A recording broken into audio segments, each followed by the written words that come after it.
Dublan Blanco from Grupo Focus Tecnología, and you went to a CatCracking presentation?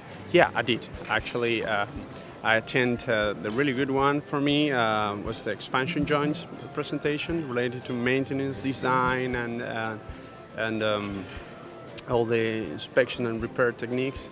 And actually, the presenter, it was really good, very good examples, for people with not even knowledge on expansion joint, for experts on expansion joint, and he covered all the topics, and it was really good for me because we are now getting involved with FCCU units, and particularly in expansion joint repairs, and etc. So it was really good.